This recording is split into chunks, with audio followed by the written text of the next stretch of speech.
Bom dia, boa tarde, irmãos. Aqui é Jorge Campos. É o ministério um chamado? Noutras palavras, as pessoas são chamadas por Deus, através de Cristo, através do poder do Espírito Santo, para serem ministros de Jesus Cristo.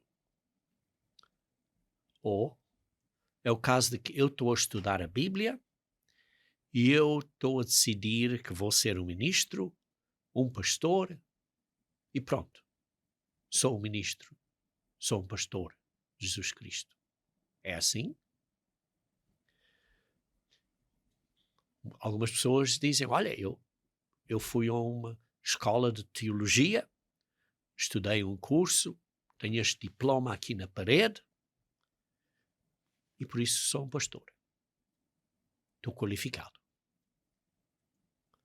Tenho um certificado e por isso eu vou formar a minha própria igreja.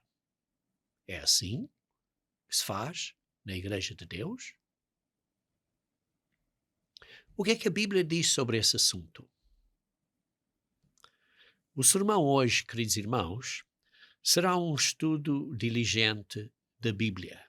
Vamos ver vários versículos na Bíblia acerca deste assunto. E o assunto é simplesmente o ministério de Jesus Cristo é um chamado por Deus ou não? E se é, como é que é comunicado a você? Olha, eu tive um sonho, tive uma visão e eu tive esta visão e agora estou chamado porque tive este sonho, vi isto, vi Deus, vi Jesus Cristo.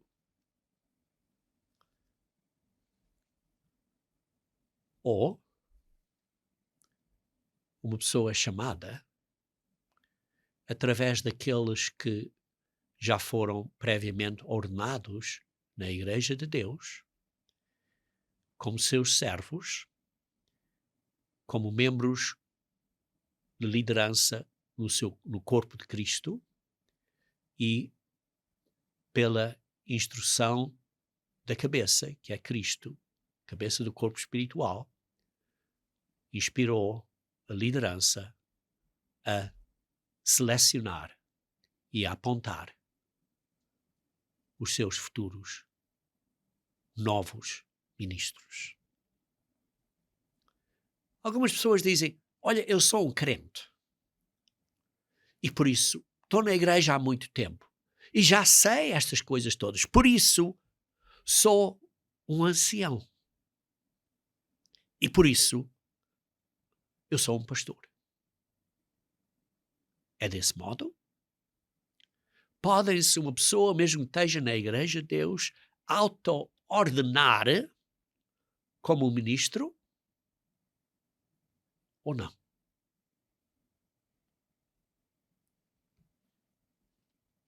Então, queridos irmãos, algumas pessoas dizem, mas em 1 Timóteo, capítulo 3, então vamos ver aí, 1 Timóteo, capítulo 3, diz que é uma boa coisa buscar a posição de ser um ministro.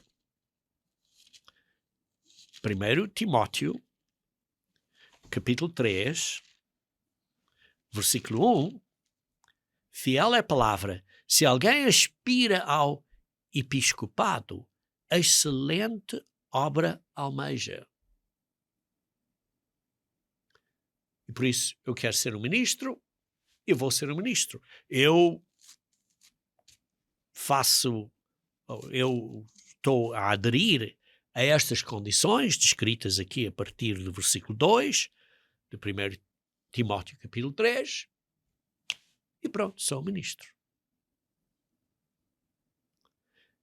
Queridos irmãos, isso é um mau entendimento de 1 Timóteo capítulo 3, versículo 1. Sim, uma responsabilidade de liderança é uma excelente obra, como ter uma meta ou um golo. mas a decisão de pôr você nessa posição de liderança vem da cabeça que é Cristo através dos seus ministros. Por exemplo, algumas pessoas dizem, olha, eu venho para a Igreja de Deus e eu era um pastor nesta igreja, reconheço agora que tenho que guardar o sábado e estes membros que eram membros da minha igreja, estes agora também estão a guardar o sábado e por isso eu sou um pastor agora na Igreja de Deus, porque estou a guardar o sábado.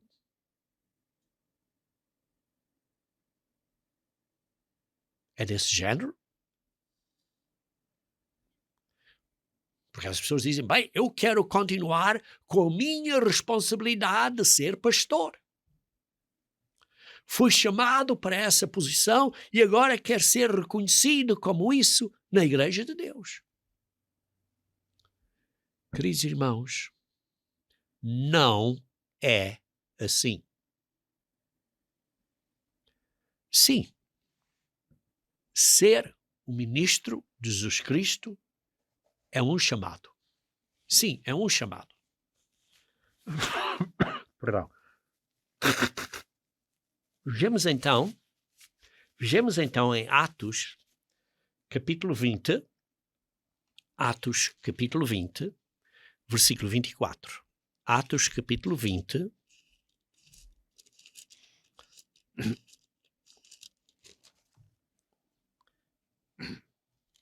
versículo 24.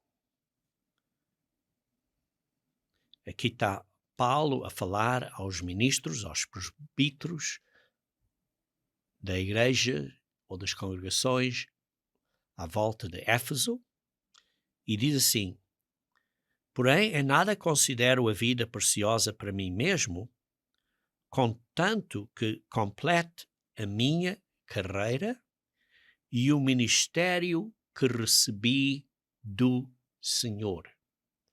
Paulo diz que recebeu o ministério do Senhor Jesus para testemunhar o Evangelho da graça de Deus.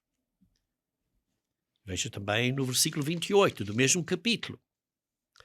Atentei por vós e todo o rebanho sobre o qual o Espírito Santo vos constituiu bispos, para pastoreardes a Igreja de Deus, a qual ele, Jesus Cristo, comprou com o seu próprio sangue.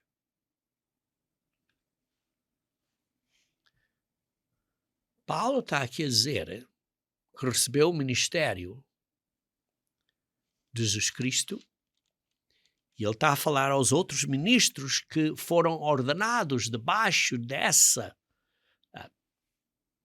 entidade através de outros ministros ou apóstolos que foram ordenados e está a dizer, vocês foram constituídos bispos, isto é, ministros, através do poder do Espírito Santo. Sim, porque o Pai é Jesus Cristo e é Jesus Cristo que é o cabeça, que lhe seleciona e através do poder do Espírito Santo isso é inspirado a outros ministros já na igreja para selecionarem aqueles que estão a aderir aos mandatos ou às condições que lemos em 1 Timóteo capítulo 3. Vejam também em Romanos capítulo 1, versículo 1.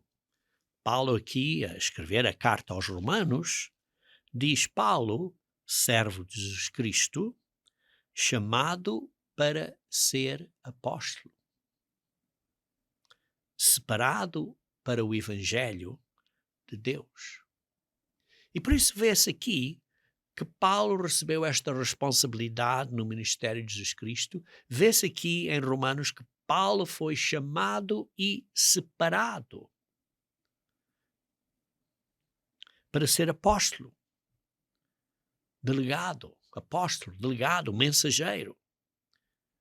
Ele diz a mesma coisa, ou semelhante, em 1 Coríntios, capítulo 1, versículo 1. 1 Coríntios, capítulo 1, versículo 1.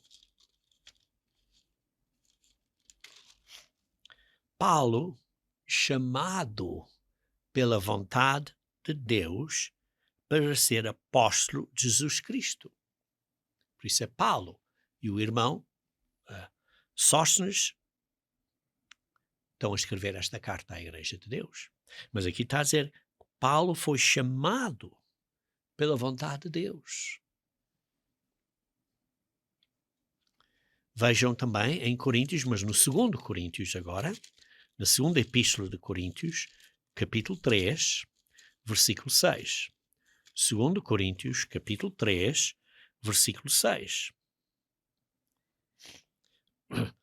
Está aqui a falar acerca do que vem de Deus, o qual, no versículo 6, nos habilitou para sermos ministros da nova aliança. Não da letra, mas do Espírito. Deus nos habilitou. Deus nos fez ministros.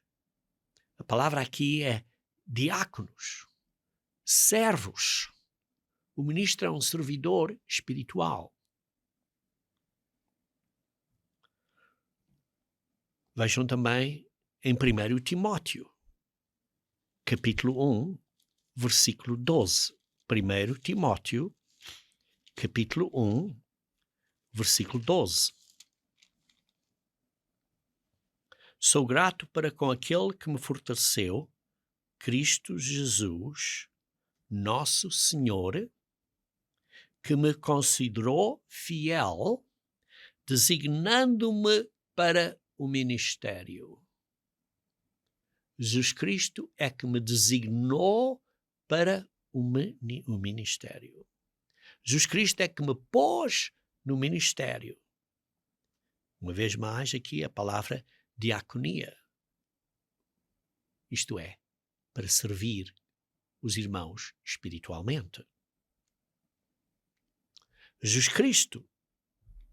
Por isso aqui, Paulo está a escrever a Timóteo, a dizer, no versículo 12, que Jesus Cristo me considerou fiel e designou-me para o ministério.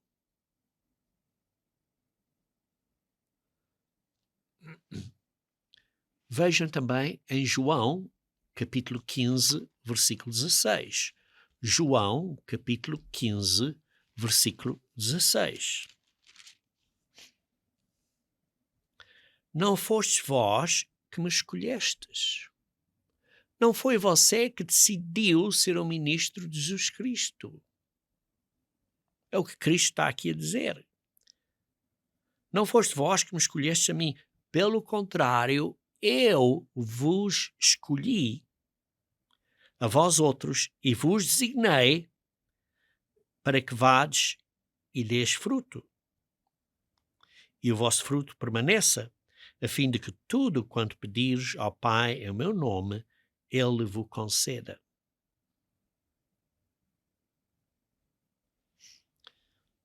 Aqui, Jesus Cristo está especificamente falando aqui àqueles apóstolos a quem Ele tinha lavado os pés. Ele diz, eu vos escolhi. Sim, para ser membros da igreja, somos chamados e escolhidos. Mas, igualmente, para sermos ministros de Jesus Cristo, somos também chamados e escolhidos. É uma chamada adicional. Por isso é que diz, eu vos escolhi, vós outros, e vos designei, vos ordenei. Palavra grega 5087, tefamé. Vos pus, vos estabeleci para esta posição.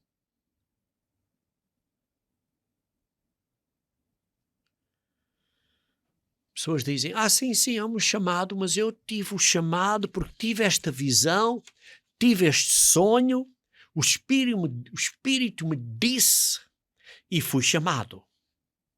E não pode dizer que não foi, porque eu tive esta experiência pessoal, diz essas pessoas. E por isso não podem dizer que estou errado.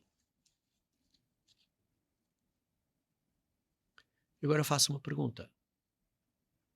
Como é que sabes que isso não foi de um espírito enganador?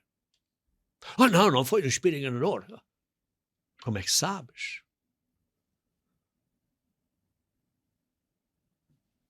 Em 2 Tessalonicenses, capítulo 2, 2 Tessalonicenses, capítulo 2, no versículo 7 a 10,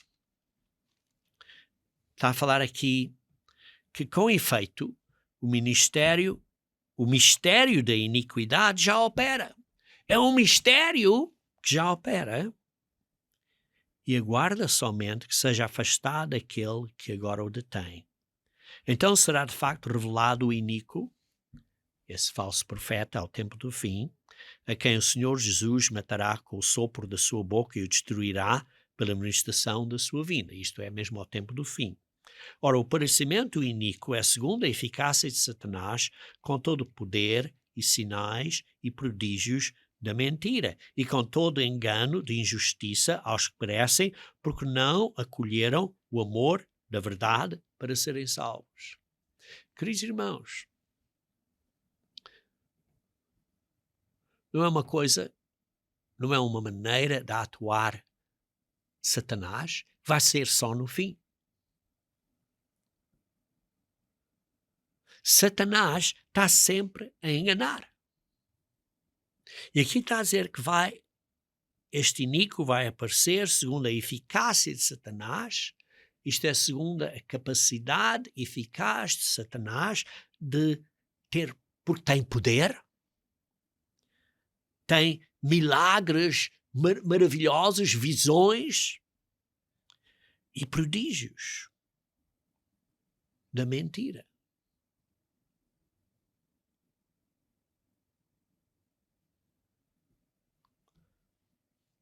E essas pessoas então não acolheram o amor da verdade. Aonde é que está a verdade, irmãos? Está aqui. É a Bíblia. Isto é a verdade. Jesus Cristo é a verdade. Temos que ver na Bíblia se é assim ou não. Não é porque você teve um sonho e diz, olha, isto é verdade porque eu tive esta experiência. E por isso, como foi uma experiência, é verdade, porque eu senti esta experiência. Mas como é que você sabe que isso não foi de um demónio enganador? Como é que você pode dizer, eu ouvi Deus?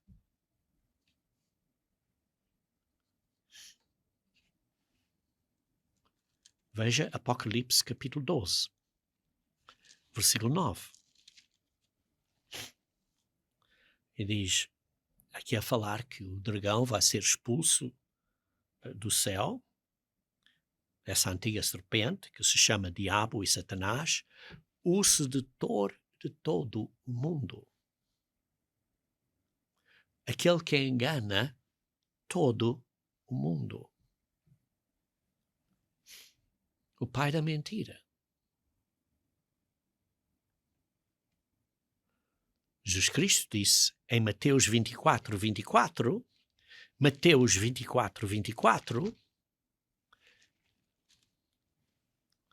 disse, surgirão falsos cristos e falsos profetas, operando grandes sinais e prodígios para enganar, se possível, os próprios eleitos, a enganar o mundo todo. E você precisa ter cuidado para não ser enganado. Tem que verificar tudo na Bíblia, porque senão vai ser enganado, vai ser iludido. lembrem-se que Satanás vai ser muito sutil para enganar a você e a mim. Precisamos ter cuidado. Veja em Deuteronômio capítulo 13. Veja em Deuteronômio capítulo 13. 13. Deuteronômio 13. Vamos ler o versículo 1 até o versículo 3. Quando um profeta ou um sonhador, ou uma pessoa que está aí a declarar as glórias de Deus, a que está a dizer que teve esta visão, e quando essa pessoa se levantar entre vocês e te diz, falar acerca, teve esta chamada, teve este sinal, teve esta visão, este prodígio, e pode até dizer, olha, isto vai acontecer. E no versículo 2, e suceder o que ele disse que vai acontecer.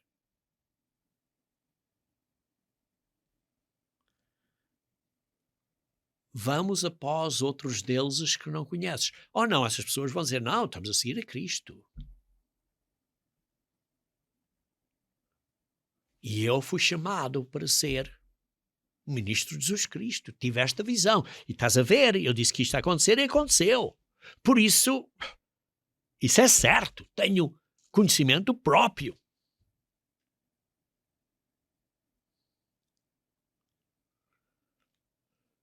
Não ouvirás as palavras desse profeta ou sonhador, porquanto o Senhor vosso Deus os prova para saber se amais o Senhor vosso Deus de todo o seu coração e de toda a vossa alma. Quando uma pessoa vem a mim, irmãos, e diz, eu tive esta visão e Deus me falou,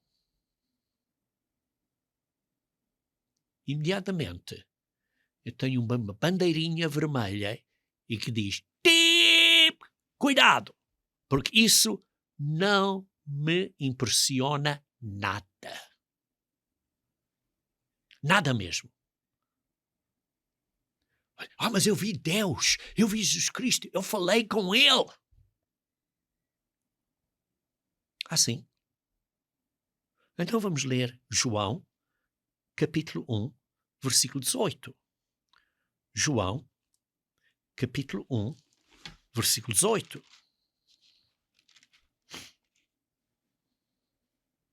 Ninguém jamais viu a Deus.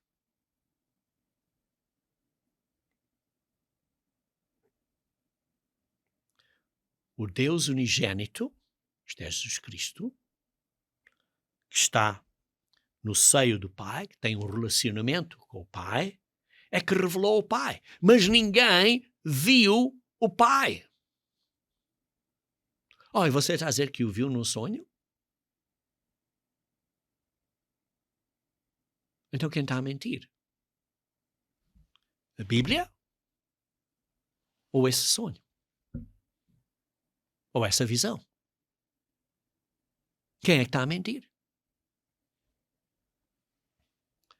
Veja também em João capítulo 5, versículo 37.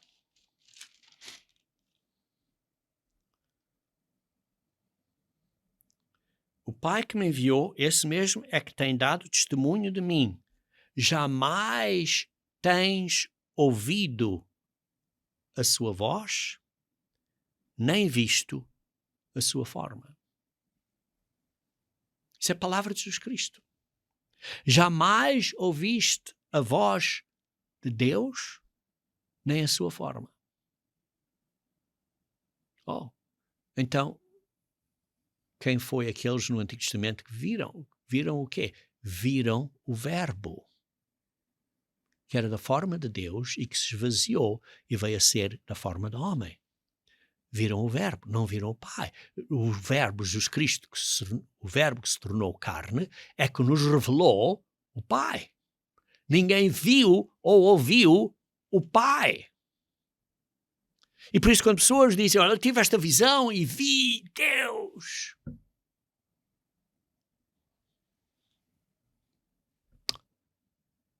Para mim, eu pergunto, quem está a falar a verdade? Esse Espírito ou a Bíblia?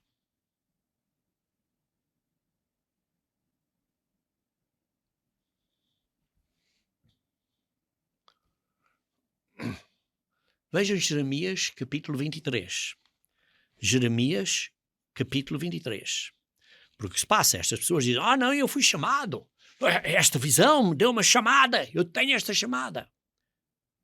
Jeremias 23, versículo 21 diz, não mandei esses profetas. Todavia eles foram correndo. Não lhes falei a eles. Contudo, profetizaram. Versículo 25. Tenho ouvido o que dizem aqueles profetas, proclamando mentiras em meu nome, dizendo, sonhei, eu tive esta experiência, eu tive esta visão.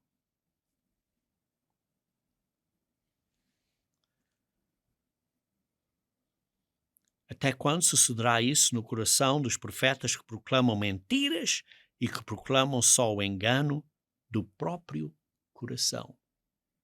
Sim, o próprio coração deles está enganado por um espírito maligno. Versículo 31. Eis que eu sou contra esses profetas, diz o Senhor, que pregam a sua própria palavra e afirmam, ele disse, nesta visão, eu tenho esta mensagem. Versículo 32. Eis que eu sou contra os profetas, contra os que profetizam sonhos mentirosos, diz o Senhor, e os contam com as suas mentiras e leviandades, fazem errar o meu povo, pois eu não os enviei, nem lhes dei ordem. Também proveito nenhum trouxeram a este povo, diz o Senhor. Então como é que Deus dá ordem? Como é que Deus ordena?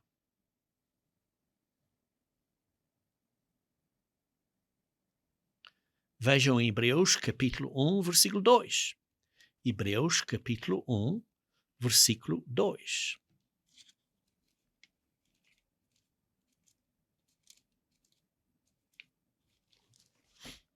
Havendo Deus outrora falado, muitas vezes e de muitas maneiras aos pais pelos profetas, através do verbo, está claro, que se esvaziou e que se tornou carne, João capítulo 1, versículo 1 a 3 e versículo 14, nestes últimos dias, Deus nos falou pelo Filho, pelo verbo, que se encarnou, a quem constituiu o herdeiro de todas as coisas, pelo qual também fez o universo. Por quem é que Deus nos fala hoje?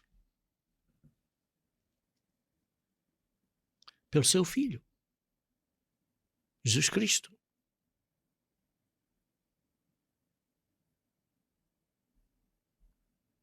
Como é que sabemos o que o seu Jesus Cristo nos diz? Está aqui. Está o testemunho de Jesus Cristo.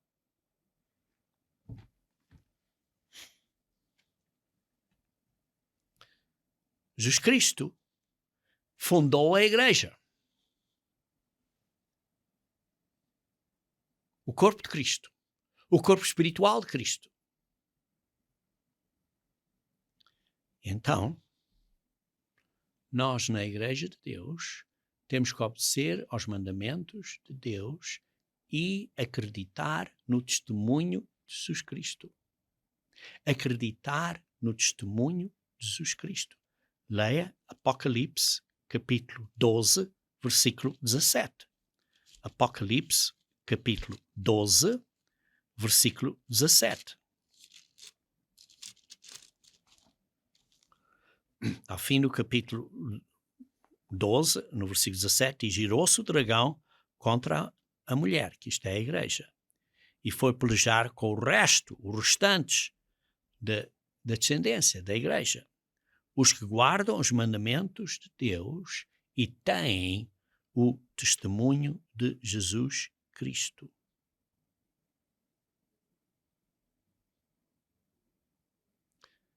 Que acreditam na palavra de Deus, no que Jesus Cristo disse.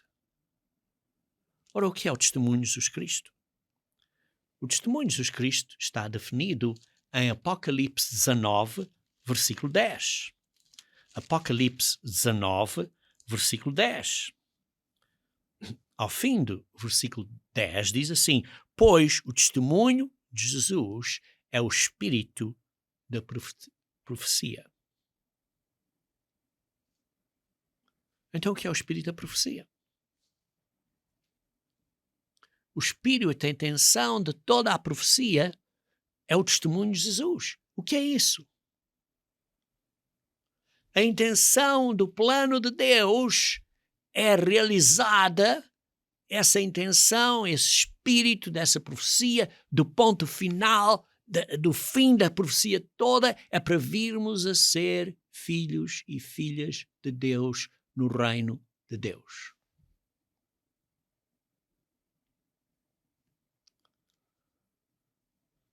Jesus Cristo é o fim da lei.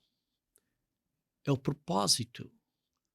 A lei foi completada porque a lei apontava para um sacrifício de um cordeiro e Jesus Cristo foi esse cordeiro e por isso ele é o fim, completou essa parte da lei. Ele é o propósito, o objetivo da profecia. Porque ele vai ser o rei vindouro para trazer paz ao mundo no reino de Deus que vai governar na terra. O espírito da profecia é o que Jesus Cristo está a testemunhar. É o propósito da vinda dele e do que é ele. Ora, temos que acreditar, não só guardar os 10 mandamentos, mas acreditar neste testemunho de Jesus Cristo. Neste propósito, neste objetivo, nesta meta final. E por isso que Jesus Cristo é o cabeça da igreja e ele está a trabalhar pela igreja que ele fundou. Não está a trabalhar aqui, por outro lado, como uma pessoa que está a ter sonhos. Não está a trabalhar pela igreja que ele fundou. Vejam 1 Coríntios capítulo 14. 1 Coríntios capítulo 14. Vamos começar a ler do versículo 33. 1 Coríntios capítulo 14, versículo 33. Porque Deus não é de confusão, e sim de paz, como em todas as igrejas dos santos. Deus não é Deus de confusão. Está tudo organizado decentemente e em ordem, como lemos no versículo 14. No versículo 40. Tudo, porém, seja feito com decência e ordem. Sim, e aqui fala de coisas que certas pessoas ficam aborrecidas quando Paulo diz isso. Olha, conservem-se as mulheres caladas nas igrejas. Oh, Paulo está contra as mulheres. Não, não está. Mas temos que ler isto em contexto. Mas isso é assunto de outro sermão que darei brevemente. Mas o ponto aqui é que Paulo está a dizer que na igreja as coisas são feitas não em confusão, mas em paz. E no versículo 40 diz: tudo, porém, seja feito com decência e ordem. Então, Deus estabeleceu, fundou a igreja. Ele é o cabeça da igreja. Através disso, ordenou os apóstolos. Os apóstolos depois ordenaram outros ministros. E isso foi passado de um ao outro. Foi ordenado. E por isso ele trabalha através desse organismo espiritual. Com ordem e decência, que ele fundou. Efésios capítulo 4, versículo 11. Efésios capítulo 4, versículo 11. E ele mesmo concedeu uns para apóstolos, outros para profetas, outros para evangelistas, outros para pastores e mestres, com vistas ao aperfeiçoamento dos santos, para o desempenho do seu serviço. Qual é o seu serviço? Para a edificação do corpo de Cristo, da Igreja de Deus. Isto é tudo neste organismo espiritual que Jesus Cristo fundou, em que ele, Cristo, é a pedra angular, é o cabeça. Versículo 13, até que todos cheguemos à unidade da fé e do pleno conhecimento do Filho de Deus, à perfeita varonilidade, isto é, o homem perfeito, à medida da estatura da plenitude de Cristo. A nossa meta é de sermos à imagem de Cristo, imitarmos a Cristo, seguirmos a Cristo, sermos discípulos de Cristo. E está claro. Isso é através do organismo espiritual que ele fundou. Não é por uma pessoa que vem aqui do lado dizer, olha, tive uma visão. Isso são espíritos enganadores. Sim, embora a sua visão tenha sido muito realística. Mas cuidado. Cuidado. Em Mateus capítulo 16, versículo 18, Mateus capítulo 16, versículo 18, aí lemos que Jesus Cristo edificou a sua igreja. Mateus 16, versículo 18.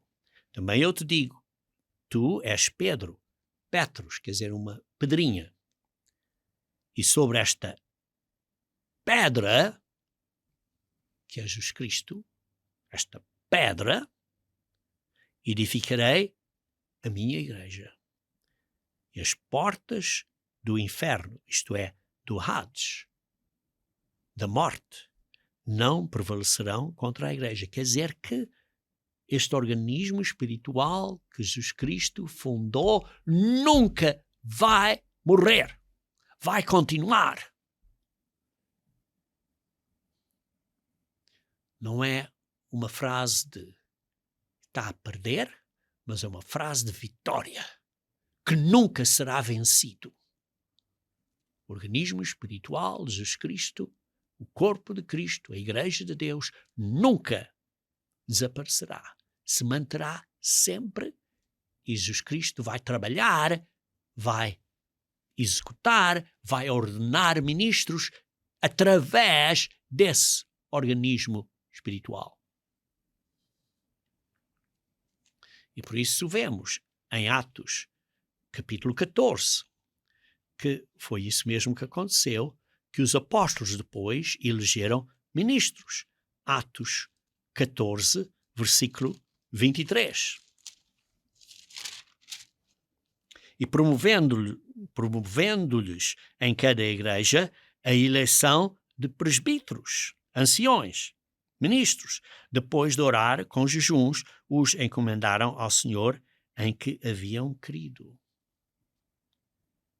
E os apóstolos oraram, jejuaram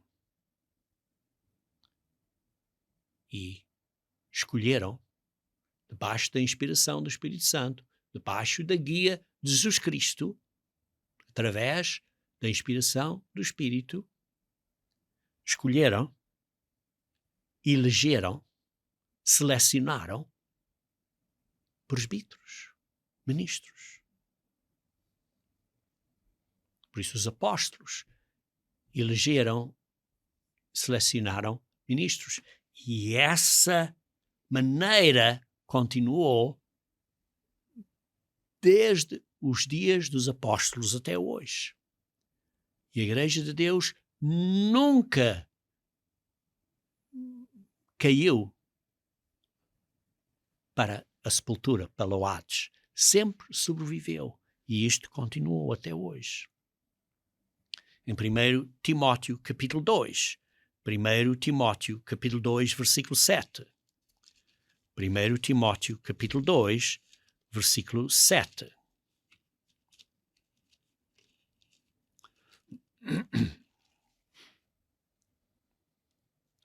Está falando aqui, 1 Timóteo, capítulo 2, versículo 7. Para isso fui designado, pregador e apóstolo. Paulo está aqui a dizer, escrevendo a Timóteo, que fui designado, fui ordenado, fui escolhido, fui apontado um ministro. Pregador e apóstolo. Mestre dos gentios, isto é, doutor, isto é, professor.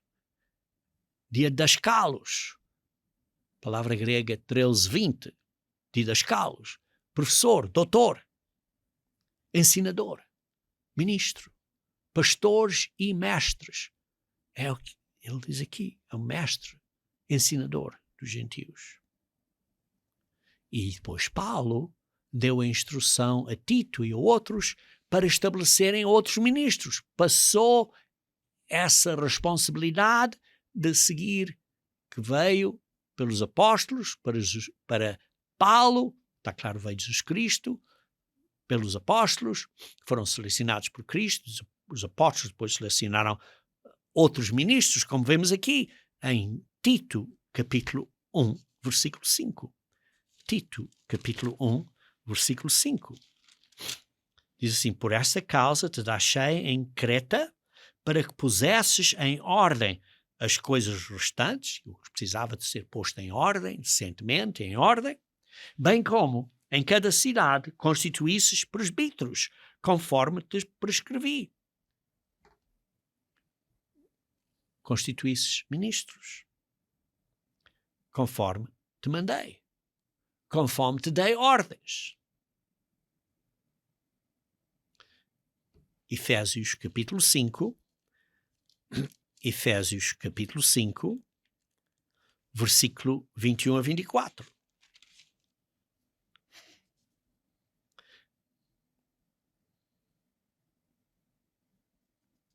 Sujeitai-vos uns aos outros no temor de Cristo. As mulheres sejam submissas ao seu próprio marido, como ao Senhor, porque o marido é o cabeça da mulher, como também Cristo é o cabeça da igreja, sendo esse mesmo o Salvador. Cristo é o cabeça da igreja. Como, porém, a igreja está sujeita a Cristo, assim também as mulheres sejam em tudo submissas ao seu marido. Mas está aqui a falar da igreja. Estamos submissas a Cristo, à autoridade de Cristo. Há autoridade na igreja. Cristo é o cabeça e há autoridade, existe autoridade na igreja. 1 Coríntios, capítulo 12. 1 Coríntios, capítulo 12, versículo 18.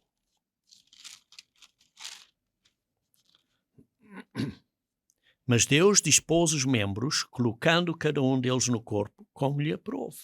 Deus decide quem é que tem qualquer posição no corpo de Cristo. É a decisão dele. Ele é o oleiro, nós somos o barro. Ele decide. Ele é que chama. Ele é que ordena. Veja versículo 28 e 29. A uns estabeleceu Deus na igreja, primeiramente apóstolos, em segundo lugar profetas, em terceiro lugar mestres, depois operadores de milagres, depois dons de cura, socorros, governos, variedades de línguas. Porventura são todos apóstolos, são todos profetas, são todos mestres, operadores de milagres. Queridos irmãos, é decisão de Deus. Deus colocou membros no corpo como Ele deseja. Deus chama. O ministério é ordenado por Deus através de Cristo, o cabeça da igreja, e inspirado aos outros ministros através do Espírito Santo. Existe uma autoridade na igreja. Veja em Romanos capítulo 10. Romanos capítulo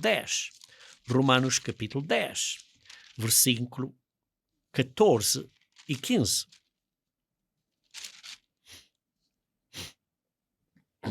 Como, porém, invocarão aquele a quem não creram, e como crerão naquele que nada ouviram, e como ouvirão se não há quem pregue, e como pregarão se não forem enviados? Têm que ser enviados por Deus, pelo seu ministério. E por isso, o ministério é ordenado a uma autoridade na igreja. E como é que é essa ordenação? Essa ordenação é através de uma imposição de mãos. Veja em Atos capítulo 13, versículo 1 a 3. Atos capítulo 13, versículo 1 a 3. Havia na igreja de Antioquia profetas e mestres, como Barnabé, Simão, Lúcio de Cirene, Manahem, Colasso de Herodes e Saulo. E ouvindo eles o Senhor, jejuando, e servindo eles ao Senhor, e jejuando, foram guiados pelo Espírito Santo. Separai-me agora Barnabé e Saulo para a obra que os tenho chamado. E então, jejuando e orando, impondo sobre eles as mãos, os despediram. Pela oração e jejum, impondo sobre eles as mãos, foram ordenados Barnabé e Saulo, que veio a ser Paulo. Veja também em 1 Timóteo, capítulo 4, 1 Timóteo, capítulo 4, versículo 14. 1 Timóteo, capítulo 4, versículo 14.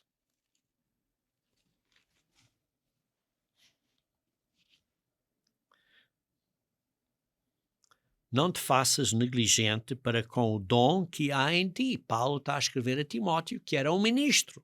E estava a escrever a este ministro, a dizer, não te faças negligente para com o dom que há em ti, o qual te foi concedido mediante profecia, isto é, pregação e oração, com a imposição das mãos do presbitério. Os ministros depois impuseram as mãos e então ordenaram outro ministro debaixo da guia do Espírito Santo, da inspiração por oração e jejum, que está claro vai da instrução do cabeça que é Cristo através do Espírito Santo. Veja também no capítulo 5 de 1 Timóteo, versículo 17. Devem ser considerados merecedores de dobrados honorários os presbíteros que presidem bem, com especialidade, os que se fadigam na palavra e no ensino. Por isso, está aqui a falar que os presbíteros são merecedores de dobrados honorários. Veja também, aqui estes presbíteros é um termo que representa um posto ou um cargo de responsabilidade. Veja também no versículo 22. A ninguém imponhas precipitadamente as mãos.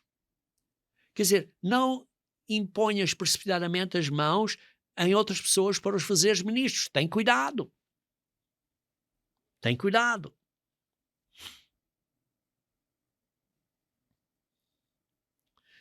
Segundo Timóteo, capítulo 1, versículo 6. Segundo Timóteo, capítulo 1, versículo 6.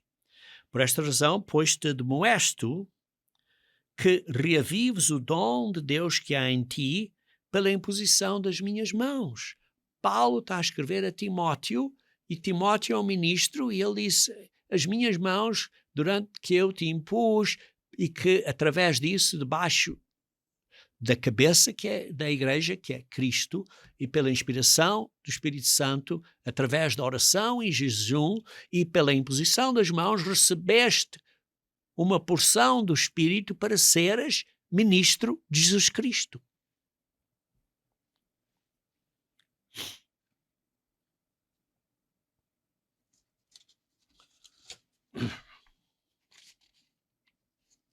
Irmãos, é muito importante entendermos que, como vemos, o ministério é um chamado por Deus, é ordenado pelos ministros na Igreja de Deus, que é o organismo espiritual do corpo de Cristo, e essa ordenação é feita através de oração e jejum com imposição das mãos.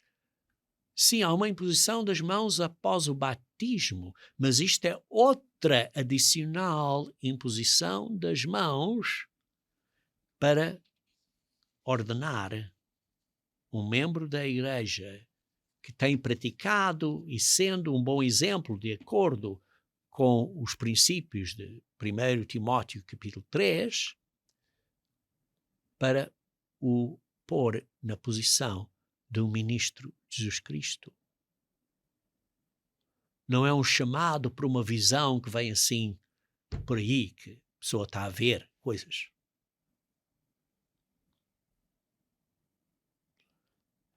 Este ministério tem responsabilidades na igreja. Estes ministros têm responsabilidades na igreja. Veja em 2 Coríntios capítulo 10. 2 Coríntios capítulo 10.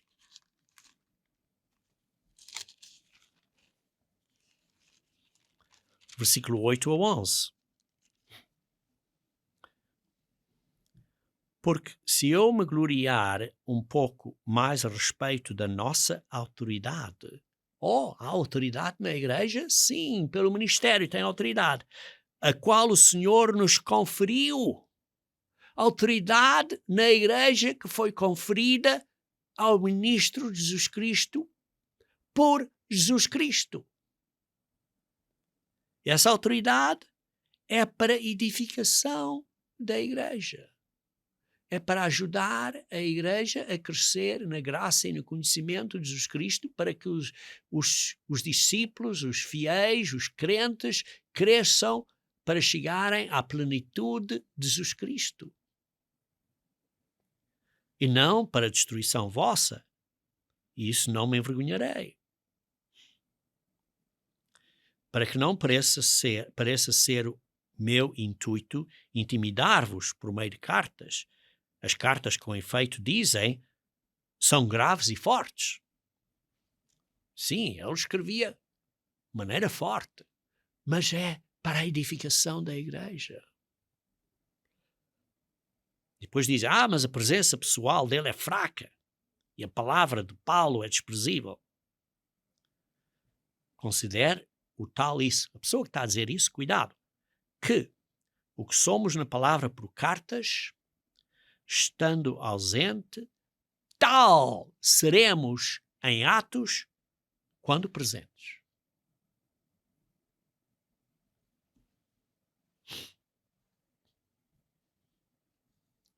Existe uma autoridade, um direito de exercer poder pelo ministério.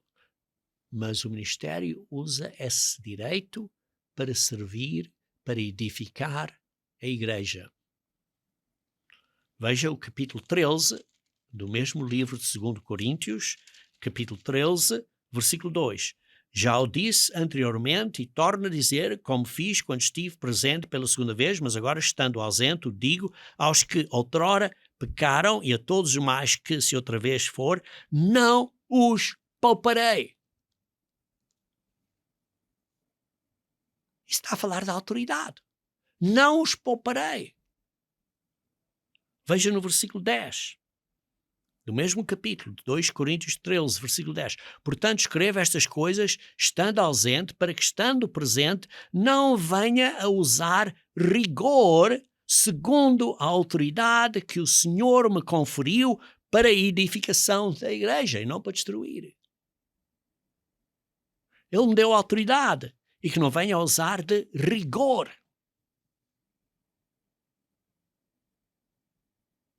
Rigor. Uma instrução abrupta, sucinta, literalmente de uma maneira que corta.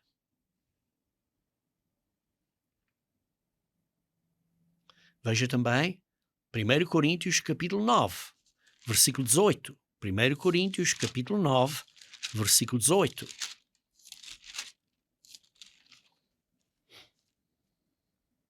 Neste caso, qual é o meu galardão? É que evangelizando proponha de graça o evangelho para não me valer do direito que ele me dá. A posição de ministro tem um certo direito. Eu não vou abusar o meu direito, porque estou aqui para servir a vocês. Em 2 Coríntios capítulo 1, 2 Coríntios capítulo 1, versículo 23 e 24. Eu, porém, por minha vida, tomo a Deus por testemunha de que, para vos poupar, não tornei ainda a Coríntio.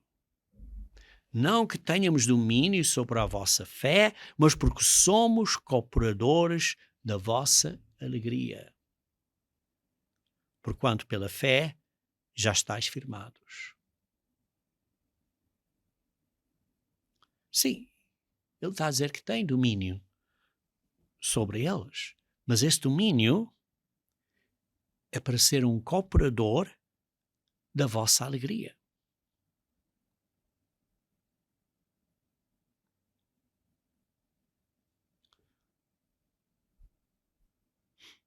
Tem o direito de governar, mas para o bem deles, para a alegria deles. E qual é a alegria?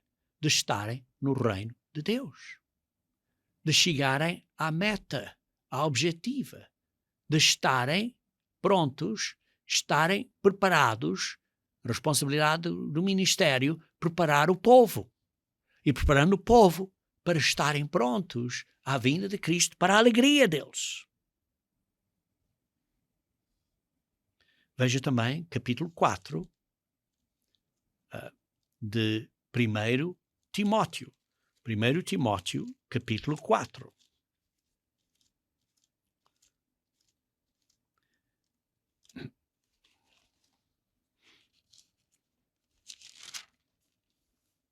Versículo 6 a 11. Expondo estas coisas aos irmãos, serás bom ministro de Jesus Cristo. Paulo está a instruir a Timóteo, a dizer, conforme estás a expor, a explicar estas coisas aos irmãos na fé, vais ser um bom ministro de Jesus Cristo, alimentando com as palavras da fé e da boa doutrina que tens seguido. Mas rejeita as fábulas profanas, essas histórias falsas e de velhas caducas. Exercita-te pessoalmente na piedade. Pois o exercício físico para pouco é proveitoso, mas a piedade para tudo é proveitosa, porque tem a promessa da vida que agora é e daqui há de ser. Fiel é esta palavra e digna de inteira aceitação. Ora, é para este fim, é para este propósito que labutamos e nos esforçamos, porquanto temos posto a nossa esperança no Deus vivo, Salvador de todos os homens, especialmente dos fiéis. Ordena e ensina estas coisas. Ordena, manda e ensina estas coisas. Paulo está a dizer aqui a Timóteo, para ser um bom ministro de Jesus Cristo, tem que estar a dar ordens e mandar as pessoas a exercitar-se, a fazer exercício espiritual, estarem perto de Deus. E por isso é que estamos a lutar. Veja também em 1 Pedro, capítulo 5. 1 Pedro, capítulo 5, versículo 1 a 4. Rogo, pois, aos presbíteros que há entre vós, e como vimos, foram chamados e foram ordenados pelos presbíteros da igreja, passaram a responsabilidade a outros dentro da igreja. aos presbíteros que há entre vós, eu, presbítero como eles, e testemunha dos sofrimentos de Cristo, e ainda coparticipante da glória que há de ser revelada, pastoreai o rebanho de Deus que há entre vós, isto é, pastoreai o rebanho. Cuidem do rebanho que há entre vós. Como é que é? É porque Deus nos confiou. Deus nos confiou, como vem na nova versão transformadora.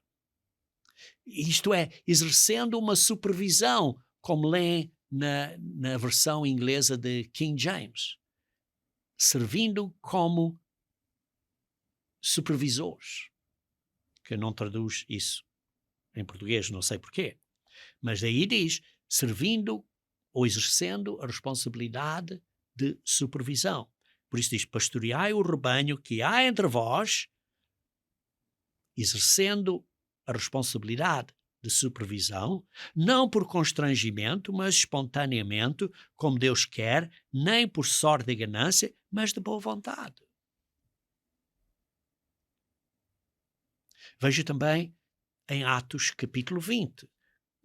Lemos essa secção previamente, mas vejamos esta secção em que Paulo está a despedir-se dos ministros em Éfeso, Atos capítulo 20, versículos 17 a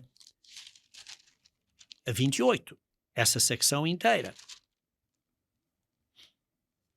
Diz assim, em 17, ele mandou a Efésios chamar os presbíteros e quando se encontraram com eles, teve a explicar a eles a responsabilidade de fazerem as coisas como devem ser feitas e explicar a eles o que deviam de fazer. Ele está a explicar a eles, façam isto. E depois diz assim no versículo 28, atendei por vós e por todo o rebanho sobre o qual o Espírito Santo vos constituiu bispos, para pastoreares a igreja, que ele comprou com o seu próprio sangue. Por isso, está aqui um bispo, que é um homem encarregado, que tem deveres de fazer com que as coisas sejam feitas corretamente com outros, que é um guardião ou superintendente, um oficial da igreja, com esse encargo geral responsável pela congregação. Então, irmãos, vemos que ser um ministro é um chamado. É chamado através de outros ministros do corpo espiritual de Cristo, debaixo de jejum e oração. Há uma imposição das mãos para receberem um dom especial do Espírito Santo para serem ministros, para terem essa responsabilidade, que receberam esse dom especial pela imposição das mãos. Depois os ministros têm responsabilidades na igreja, como vimos. E então, qual é a nossa responsabilidade como membros da igreja? Como é que devemos responder ao ministro? Vejam em Hebreus capítulo 13. Hebreus capítulo 13, versículo 7. Lembrai-vos dos nossos guias, isto é, dos vossos pastores, dos vossos ministros, os quais vos pregaram a palavra de Deus e, considerando atentamente o fim da sua vida, imitai a fé que tiveram. Estejam a imitar os ministros, porque eles estão a imitar a Jesus Cristo. Jesus Cristo ontem e hoje é o mesmo e o será para sempre. Vejam o versículo 17, do mesmo capítulo. Obedecei aos vossos guias, isso é, aos vossos líderes, aos vossos pastores, e sede submissos para com eles. Submetam-se aos vossos ministros. Versículo 24. Saudai todos os vossos guias, bem como todos os santos. Saudações pela mesma palavra.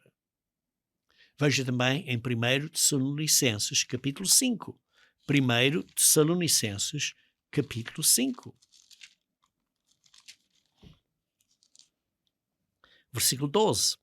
Agora vos rogamos, irmãos, que acatais com apreço os que trabalham entre vós e os que vos presidem no Senhor e vos admoestam.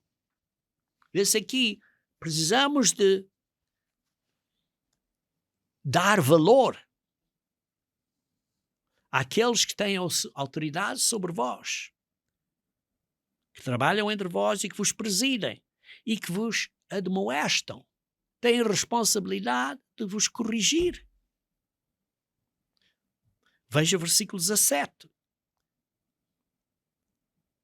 de Hebreus, versículo 13, e que os tenhais com amor em máxima consideração por causa do trabalho que realizam.